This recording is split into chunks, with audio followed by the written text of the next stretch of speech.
Nangula, my unauthorized paraphrased version of a Chinese proverb is the following: a journey of 1,000 days starts with a single day. In the public sector, we're wondering what on earth is going on. Why would someone as reputable as you, why would someone with your wealth of experience, having played such a leading role in the private sector, resort to the public sector? Why did you take this job? Why on earth? Wow, thank you very much, Denver, for the kind words that you have said and for the tough beginning question, and hopefully the other ones will just start to kind of relax a little bit. But one can reflect, and I can tell you the honest truth and so on. So where I was, yes, if you asked me 1,000 days before I took this role as to whether I will work for the public sector, I would have given you a very good straight answer. No, I will not. But of course, I started a journey before that where I know that for me as a person, and again, this question that I ask, why should I exist? It's not a question I ask with NIPDB, it's a question I ask in my personal lives. And as a Christian, I feel like I'm accountable to God, and I believe that from time to time, He does ask a few things of me. And I got a feeling that He wanted me to do something different. And I didn't know exactly what it was, but I knew I need to do something in the economy, but definitely public sector, forget about it. But it's in the economy, and I needed to do something different. So I put in my resignation at PwC, and I was busy planning for the year that I'm serving my notice, what is it that I'm going to do in the economy? And during that period, that's when I met the president, and he asked me if I can take on this role. Now, if you are somebody that does not believe in coincidences, I think I started asking myself the question, is this a coincidence? Is this maybe why I resigned and I didn't know why I resigned and I thought I was resigning for this, but actually maybe it was for that. And therefore I started asking the question. And I think I got a feeling that I was at peace, that this is probably why I was asked to decide to move on from the role I have played for 24 years and do something new and something different from what I was doing. So yes, I felt like this is now what I need to do. It's in line with what I put in my resignation to do. And it's not because something landed and then I reacted. It's because I feel like I was told, this is now the end of this journey. There's a new journey. And many times people ask me, Nangula, where will you be in 5 years? I used to answer them, I said, I do not know. Because at PwC, I kind of ended up saying, the answer, I never ended up where I thought I would know. So I said, what I know is when the time comes, God will open a door and I will enter. And I think this is what happened. Thank you so much for sharing that. Now, may I remind you, in the event that you may have forgotten, some 1,000 years ago, you publicly declared that in the event that this milestone is reached of this organization existing for 1,000 days minimum, and the landscape in this country has not changed. We don't have a different Namibia accomplished over 1,000 days. You will resign because you will then realize that you're not the correct candidate for this job. Yet here we are. You're still occupying the position. What are we to infer from this fact? Why are you still here? Are you telling us that yes, Namibia is different, and you had set out some goals, and those were meaningfully accomplished?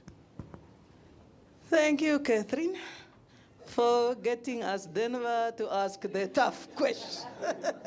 The tough questions. Wow, that is a tough question, but I guess that is what accountability is all about. And maybe let me answer number one boldly. Am I the right person? And if I was in an interview, of course, if you need to be in an interview, you answer, of course I am the right person. So why do I believe I'm the right person? I believe that what we have experienced over the 1,000 days, the personality of the person required in this role. I think there is that type of personality that I possess. Because you have got a place where you need to make sure that, number one, you need to have the feeling of getting things done fast, but you need to have the temperament to accept when they are going not fast. And many times, because we like the answer of either or, you either are the person that says, okay, these things is not going at my pace, I'm out of here, or these things is going too fast, and I think because of that place that normally I reflect, I look at it and I push for something with every energy in my body. And if I don't get an answer, I go and reflect. And I look at it and I say, okay, I think this answer is probably not a no. Maybe this answer is a later. And I think the person who needs to be in this role is that person who will be able to get a no and get up and know that, yes, patience and long-suffering are probably the same words, but they're also different. So I tell people, I think I'm very impatient, but I'm very long-suffering. And I think I will get into that story later. Now, does the landscape of Namibia look different? So I think that question is, I believe that there is accomplishment, and we have looked at a few of them. If you look at the investment figures that we are seeing coming through, I think the landscape of Namibia in investment is changing. And that is the main landscape. And we looked at another landscape, which is the private account activity, which then looks into the investor confidence and also private sector confidence, of looking at the fact of saying you have got foreign investors, but you also have domestic investors. If you look at the years 2015, 16, and so on, there were people that were withdrawing their money out of Namibia. But when we look at the private account activities of the last 2 years, we have not seen money leaving Namibia on a net gross basis. We have seen money flowing into Namibia, which means that whatever we have been doing, investor confidence is increasing, private sector confidence is increasing, the financing that we need for projects is coming into the country. And yes, this gives me to the other side. Does that mean we're different? There are areas where I would like to see significant differences. Today, I would have loved to see that when they do a job analysis, unemployment today, I want us to hear that that unemployment is at, let's say to be realistic, less than 20%, and in how many years we are moving to 10% and moving down. So I would have loved to see that one. I do not have that statistics. We are going to work and saying, how do we get that statistic? Because it's difficult to get. I don't believe it has changed substantially, but I believe that the foundation that is necessary for us to change that statistic, it has started to moving. And I'm comfortable that what we have in the pipeline and what we will start converting in the next few months and before will help us to change that. And I think that hopefully that addresses your question. Thank you very much. Well, as far as statistics are concerned, hopefully we will get an indication soon. The Namibia Statistics Agency and their teams are hard at work with the National Population Housing Census. How much are you in the house? Have you been asked how much are you in the house? And how much are you in the house? Remember, you need to sleep there where you wanted to be counted on the 24th of September 2023. Catherine, you reminded us in your introduction when you spoke about the acronym that it's tricky on some of the tongues. And during the formative months, and from time to time, we still witness some of it. There appears to have been some form of confusion, uncertainty amongst members of the public, even amongst members of society from whom one expects to be able to manage a level of ignorance. And one says this with respect, with compassion, and with empathy. But the confusion, I think, may have arisen between what is the story of the NIPDB? Are they repeating the mandate of the Ministry of Industrialization and Trade? Are we thus duplicating? Are we an extension of the legacy organization, the center that you had referred to? Please share with us some of the challenges that you encountered in setting up the organization together with the team as the team grew, in the face of the confusion, in the face of the uncertainty. And if you look back, on the 1,000 days, which are the lessons you believe you learned along the way? Thank you again for that question, Denver. And I think you have actually summarized it well on the challenges that we face. And I think, of course, naivety sometimes is a good thing, because I think, like why sometimes God doesn't show us everything that lies ahead of our life. Like if the day you were born, God just gave you a whole picture from today to the day you die. This is what it will look like. You will probably decide, okay, may I remain somewhere here and not come. So I think whenever you are starting a journey, you don't get the full picture. And therefore you are naive. And I think that is probably where we all started. It's almost like, get here, start working, achieve A, B, C, D, case closed, done. And it is not as easy. And of course, that level of understanding, and I think maybe sometimes the weakness that I have is kind of assuming, and maybe all of us have it. You assume we are all on the same level. You assume everybody understands. You assume, and therefore we go. And I think that is one assumption I had, which I think if I have learned is never assume things. First confirm that they are there. So I assume people understand the mandate. I assume they understand the difference. It's like, please, we have got work to do. We need to create jobs.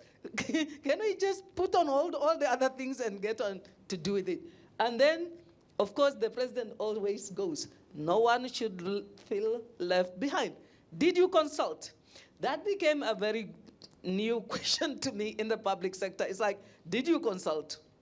And consultation does not take a day, and it does not take 2 days, and you don't consult with one person, but it is important to get buy-in, because after you do the consultation, you go faster. So that is one thing that we have is, yes, the stakeholders of this mandate are quite, it's a wide mandate, the stakeholders are wide, and the expectations are high.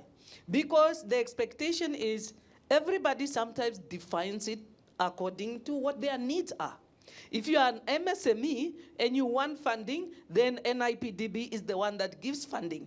If you want market access, so you define it according to it. If you are an unemployed youth, then NIPDB is the one that must create jobs. If you are a government minister or somebody, then NIPDB is the one who must create jobs or who must do ABCD. So the mandate becomes huge because everybody has got their expectation.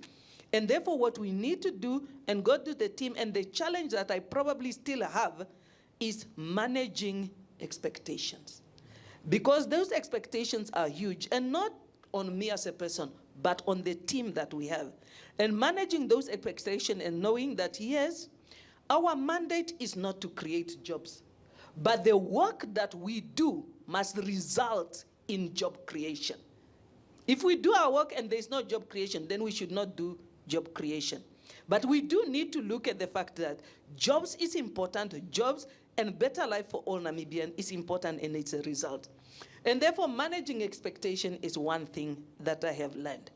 Taking everybody along, and therefore it's probably your everyday matters, and not the hard accounting work, more like, and maybe it is because of who I am.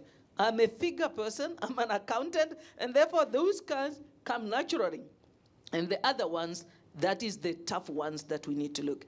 So the challenges of that one, the challenges, of course, is underestimating the reforms that were necessary for us to build. Whether they are policy reforms, there are significant policy reforms. Recently, in the NICC, the chamber, gave a list of so the NCCI gave a list of saying, here are the laws that the government has promised, about 70 of them just here to enact, and they have not been done. And they come as a business, NIPDB, what are you doing about these laws? To them, policy is what is important. What are you doing? Now we don't own policy, but we need to influence policy and the policy maker. And now we need to push for that. And you cannot give excuses, no, we don't make policy. You need to say, how do we work? So we underestimated the policy gap and the reforms that is necessary there. Of course, the change management and the reforms that is not there. We underestimated the challenges of dealing with land. Every investment needs land. Whether it is your kitchen that we saw, whether it is an agricultural project, whether it is an energy project, it requires land. But we know that as Namibia, land is an emotional item for us. And therefore, that's a big challenge. So to just make land available for investment, it's not that easy. And maybe the last challenge that I will share with you is the length of the cost of doing business. So the cost of doing business of Namibia compared to other countries in Africa, and especially if we want to industrialize, and we want to make sure that we create jobs that comes with industrialization, because there are many, there are certain costs that the businesses cannot bear. And it requires some decisions that we need to make. And whether it is electricity cost that should come down because it's the highest in the region, whether it is, yes, land that we must make available, water that must come at certain rate, infrastructure that must be placed, there are so much that is required. And I think those are some of the things that we underestimated. Thank you so much, and thank you so much for being transparent about those. We can forget about foreign direct investments without due regard to the policy framework, without due regard to the legislative framework, and which the gaps are, and what the commensurate reforms are that we need to have implemented yesterday. Now, I have a good number of aces up my sleeve still, but I'm mindful of the precious resource of time. That's a very finite resource. And perhaps before I open up the floor for my colleagues from the media to ask their questions, just rules of engagement. We'd like to know who it is that you are. We'd like to know in what capacity you're posing the question. We would like for the question to be crisp, concise, to the point, and certainly respectful. Now, notwithstanding the investment of the host country into the stand of its guests, notwithstanding the fact that being able to showcase what we have on offer in order to ultimately attract investments to our country, notwithstanding the private sector investment in that cause, notwithstanding the fact that many, and some of them are in the room, spent many a sleepless night over 6 months dedicating all of themselves to that cause.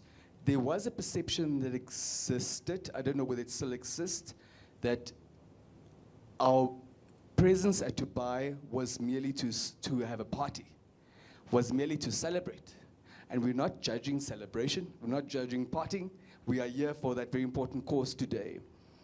But I would like you to share with us, what exactly does it take to be present on such a platform, what the engagements entailed in broad strokes, but most importantly, what have we seen, what have we accomplished post Expo Dubai 2020 that we do know happened in 2021 because of the pandemic. Just for us to understand the scope, the magnitude, the gravity of commitment it requires, the tears, the sweat, and how long it takes to translate into tangible results. Thank you, and I think maybe let me start at the end of that question. And let's start with Osaka. So what is Osaka? It's Japan 2025. There is an Expo in Japan 2025. And now we need to make a decision. Should we have an Expo in Japan 2025? And I need to be part of that decision. And that decision gets made, number one, the vote for whether Osaka or somebody was made long time ago for us as countries to vote for who must do the Expo. That's one. And then as Namibia, we need to make a decision to be here. And I sit here and I ask, okay, should we be in Osaka? So the first question is, how much will it cost us to be in Osaka? And what is the opportunity cost of the dollar of being in Osaka? So we look at it and you say, okay, you are Ministry of Finance and Public Enterprises. There are challenges that we have. What is the costing? And we make a decision, for example, how many countries will be there? Many. And we have looked at it, and we are looking at it and considering it is, we're probably going to tend towards no to Osaka than yes. And why? Because the cost of Osaka is more than double the cost of Dubai, just to have there. And why? Because, of course, Dubai provided a lot of incentive and support for developing countries to have their Expo. And Osaka at this stage is not providing that. And therefore, the cost when you sit is like, is this the best way to get the value out of the dollar that we are going to spend? That is the decision that you are sitting today here. that you are making on whether we must sign the contract for us to be in Osaka. Let us assume that that decision is made, and Osaka is made, we are going to be in Osaka, and now you need to review, okay, the next decision is, how can I make sure that I minimize the cost of being in Osaka to the bare minimum as much as possible? And you need to cut the budget to the extent possible. And then, of course, now you say, okay, now I've cut it to the best possible, and what do I achieve? So when we look at Dubai, I am very, very comfortable of the cost we have spent in Dubai. That Namibia, I think, should be comfortable that the cost that Namibia has spent on at Expo in Dubai to getting the exposure that we got was actually a very, very, almost like value for money, if I can put it that way. Because the alternative cost was something that as a nation we will not probably have been able to build.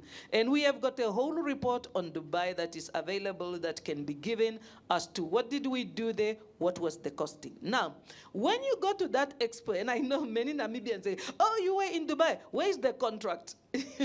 Well, I wish I will come from Dubai with a contract, actually with many. But that is, when you do visit, there's many items that you have to look at event. There's targeted promotion, there's promotion of a country, and there's promotion of this. And the combination there is promote hydrogen, promote Namibia as an investment destination, promote Namibia as a tourist destination, promote these sectors. And therefore, yes, we did not go to Dubai so that we can come with a signed contract for an investment. And yes, I will not give you a copy of a signed contract from Dubai of investment. What we went to Dubai to do is promote to Namibia as a preferred investment destination, as a preferred tourist destination, as Namibia as a country that is available on a platform, and given the money we have spent and the objective we set ourselves, I believe we had great achievement, and we have a whole booklet that we have issued that showcase what we did. Did we meet the right people? Did we hold the right events? Did we make the right messages? And I believe if you look at some of the figures that I'm showing to you in our FDI landscape that have been showed here, the figures that we have shown in private sector confidence, part of it could be at the noises that we made as part of that. If you want a contract, unfortunately, you will not be able to get a contract. But if you want evidence of saying, has there been result, I think that evidence is there. Thank you so much for owning all of that. Ultimately, it's the Namibia Investment Promotion and Development Board. I will not say whether or not our challenge at times might relate to language, but perhaps that's also a possibility. And for those who may not have heard that, you expressly have said at more than one occasion that we can account for every single penny spent, how it was spent, what it was spent on. Colleagues, are you ready? You are tweeting, you're spreading the message, the gospel. Kindly say who it is that you are. Please, for purposes of the camera, get up if you don't mind. Good afternoon. Mohamed Klager from the Namibian Sun. I'd like to know, it's election season, and we do not know whether there's going to be a change in administration. But bearing that in mind, is the assurances from the high office that the functionalities of this office are going to continue? And then the issue was asked by Denver, but I do not think that you touched on it in terms of there are always concerns that your functions are duplicating with that of the Ministry of Trade. Can you please kindly put those ones aside? Thank you. Thank you, Khone. I think we shall take 3 or so questions, and then, what would you like? Or shall we deal with them as they arise? It's up to you. I will note it down. Very well. Shemaine, you traveled here for many questions? Shaligan did travel here for a number of questions. Only one. Good afternoon. My name is and this side. All right. My name is Shaligan Peterson. I'm a journalist with the Namibia newspaper and Desert Radio. Ms. Uaandja, there's some reports of a high staff turnover at the investment board. It might have changed. But what has contributed to that high staff turnover? Thank you. May I also say to all of us, in the event that we have a question that contains an assertion, we need not furnish anyone with documentary evidence, but it would be great to provide a bit more particulars. Do we have more questions? Donald, did you travel here with a number of questions? You decided to be kind. It's almost impossible to believe, Charmaine. What happened? Do we have more questions? Not yet. Not at this particular juncture. The brief has questions. Madam Kosuto, am I pronouncing it correctly? You've taken me to task before. Good morning. My name is Tuyeromayo Kasuto from The Brief. My question pertains to FDIs. I believe you didn't particularly touch on what is the value of the FDI generated and what is the percentage increase from the figures that was presented last year. Furthermore, maybe touch on what sectors were these. And another issue is SMEs. What is the value of investment that was generated for the SMEs and how many were they? Thank you. Any member of the media in the House with a question? Not now, please. We have about 10 minutes left for the session, so we'd like to have a response to as many of the questions as possible, and thereafter we can open it up to other members in our midst, provided we do have time. Right, thank you. So we have got a question from the New Era, two questions. Number one, continuity, and number two, duplication of role. Namibian Sun. Sorry, no, yes, Namibian Sun, forgive. I have given you a vote to somebody else. So thank you very much. So the question there, let's quickly look at Namibia on continuity. So the current president term ends on 31 March. My contract ends on 31 December 2015. So I'm an employee 2025. So I'm an employee of NIPDB according to the contract of employment I have until then. My colleagues who are executive, I think most of them started 1 April. They've got a 5-year term which ends on 31 March 2026, and we have got employees that have got permanent contracts. So that contract were not given with the fact that where we created temporarily or where we created permanently. So from where we stand, we are an institution that is created to be here to deliver on a mandate that is created to be here to stay because the mandate that we are looking at stays. We are registered as a Section 21 company, and I think that is what I can tell you.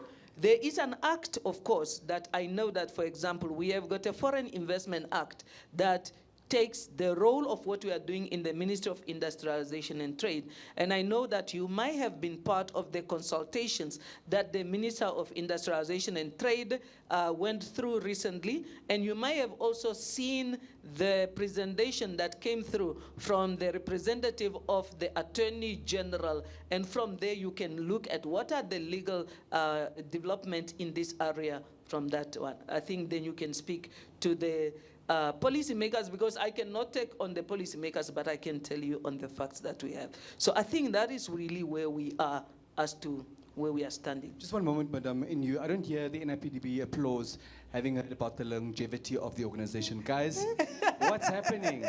Can we hear it, please? So that is number one. So number two, on the duplication of roles. So I believe His Excellence wrote the letters of appointment.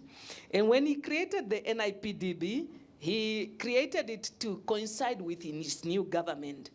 And at the time, I can give you an answer. You know the name of the Ministry of Industrialization and Trade before our creation was called the Ministry of MITSMED, Ministry of Industrialization, Trade, and SME Development.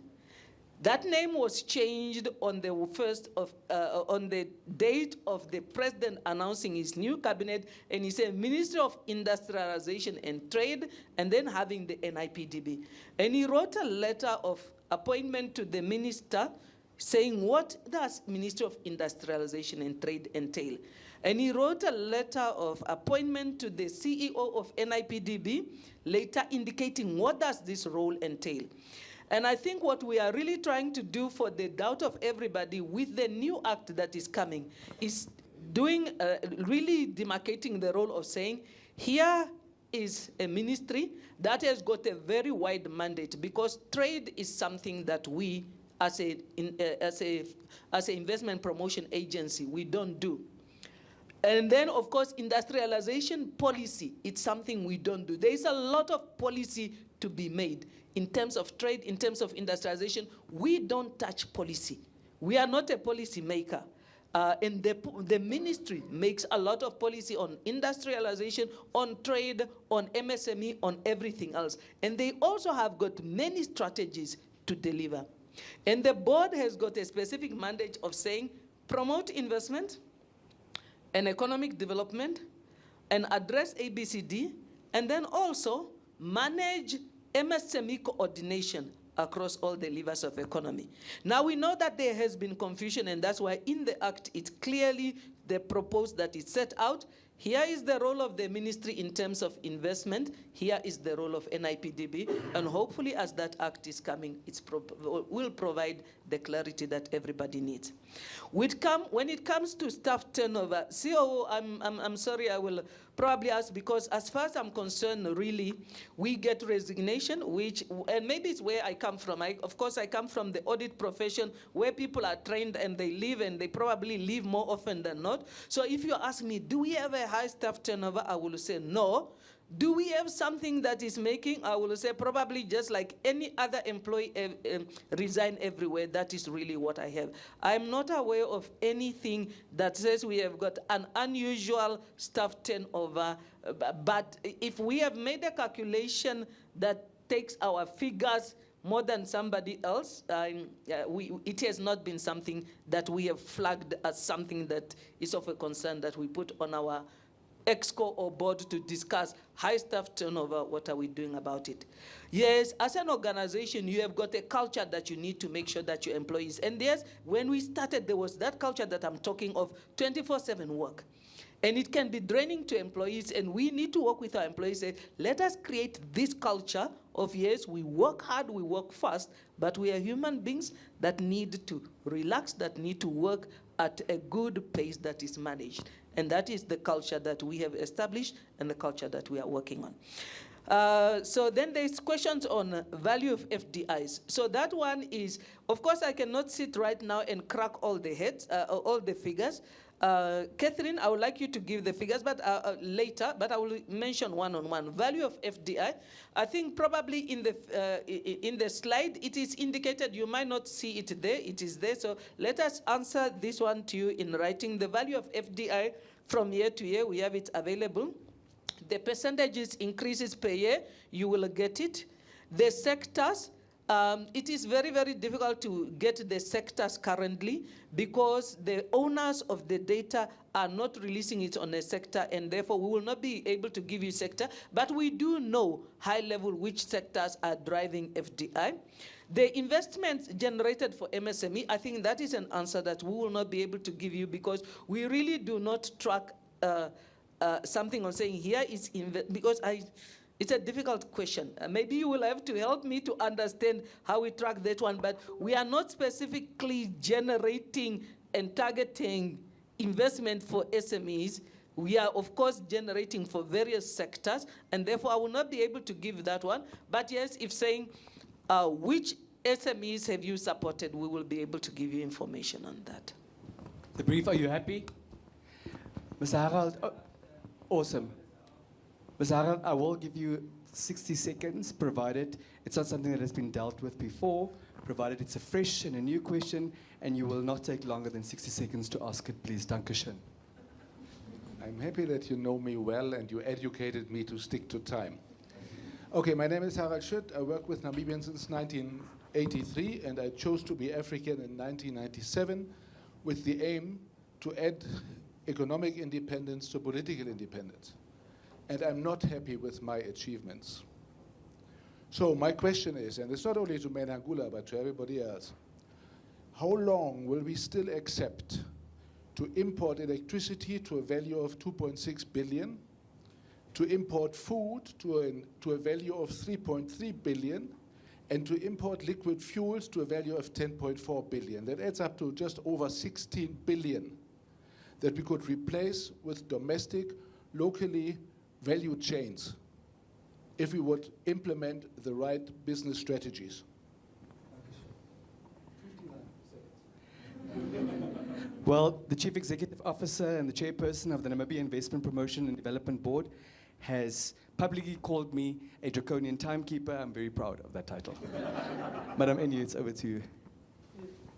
Thank you very much. That is a very, very good question. And I like the fact that you didn't ask it from this Namibian.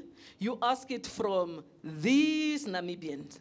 Because, again, like I said, unlocking opportunities together. And this is not something that one person or one institution can go. But what we need to do is to get uncomfortable with accepting some of these things. And yes, I can give you a long answer. Like I said, energy. It's exactly my question of saying, I am sorry, given the potential that we have as a nation, there is no one reason why we should import 1 megawatt of electricity. We should be a net exporter of electricity. And therefore, as a body, yes, we are working with the policy owners, we are working with the regulators, we are working with the players like Nampower to see what will we do to turn around. And we have got in our pipeline quite a number of projects, whether they are gas projects like we know about the BW Kudu, whether they are green hydrogen projects that are many, endless, the ones that are in the books, the ones that are off the books, and whether they are just renewable energy projects. We have them. And yes, we have indicated that in some of them, land is a challenge. In some of them, policy is something that we need to address. In some of them, grid connection and infrastructure is a challenge, but those are the items. So I think what I want to do is, I agree with you, we should not be importing, but there are practical things, and I think those, when I say I underestimated a few things, is looking at, we need, so I go to Nampo, I say, why are we importing electricity? And I say, okay, we can generate all the gigawatt tomorrow, and we can actually have islands, but the one thing is, we need to invest in the grid. I say, okay, thank you. Now I know I want a grid investor. And there are many answers that we need to get. And at this stage, it's really part of what we have learned in the 1,000 is to identify all those projects.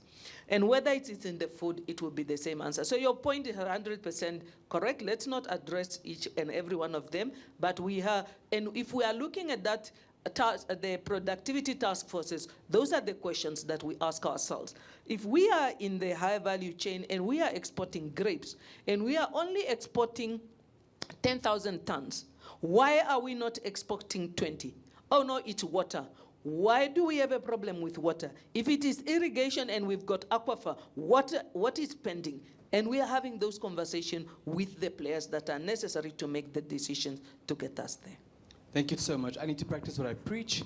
We are running out of time, and as we're wrapping up our very important conversation, in May 2023, shock waves were sent through some parts of the land of the brave, after the highest court in the land made a decision that if a Namibian is married to a non-Namibian, and they happen to be the same gender, and they got married in a jurisdiction that provides for such marriages, and they now find themselves in the land of the brave, they want to make Namibia their home, they should be accorded the same respect given to couples of the opposite sex. And a lot of noise has been made from various circles, from various angles ever since. There appears to have been quite a bit of backlash. Do you believe that the backlash that we witness happening in this country following the Supreme Court ruling is a matter that should be of our concern, as it could impact investments, as it could impact the appetite of prospective investors who want to make their way to the land of the brave? So we can take the long answer, or we can take the short answer. Maybe the long and short answer is, number one, what I think government, and especially the Ministry of Home Affairs, has demonstrated in this fact is the respect of government for our court system. So number one is, yes, our court system make rulings which favor government sometimes, and in other cases they make rulings which do not favor government. But what we need to applaud the Home Affairs for is, they said this is the decision of the court, And yes, we were standing in this view, but we are going to respect the decision of the court. I think that is one thing. And investors, that is what they want to hear from us.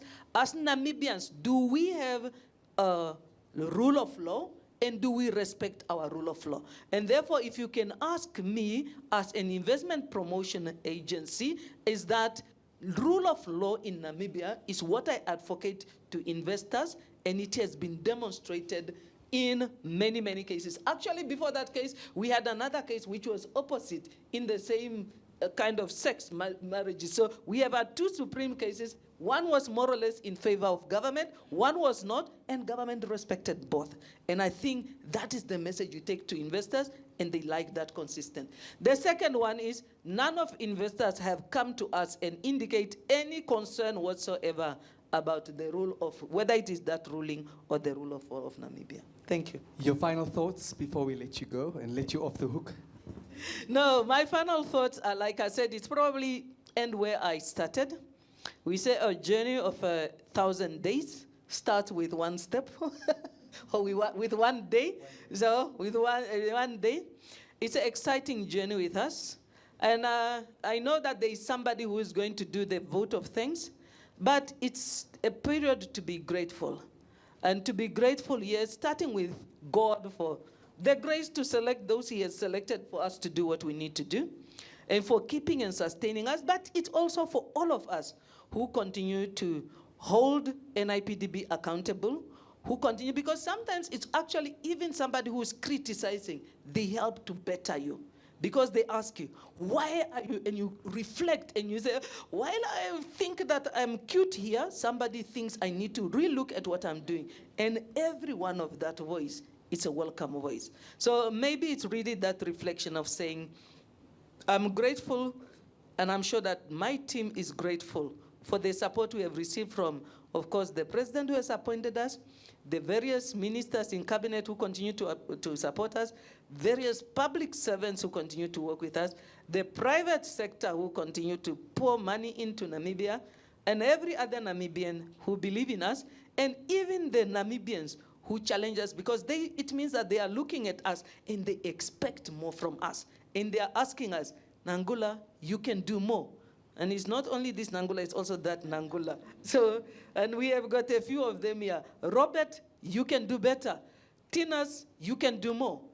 Help us to continue to do more and challenge us so that we can even deliver better. Thank you. Are we to infer that it is your conviction that the Namibia Investment Promotion Development Board should thus continue to exist, yes or no? Yes. Ladies and gentlemen, the Chief Executive Officer and the Chairperson of the Namibia Investment Promotion and Development Board certainly deserves another round of applause. From me, Denver Kisting, it's bye-bye.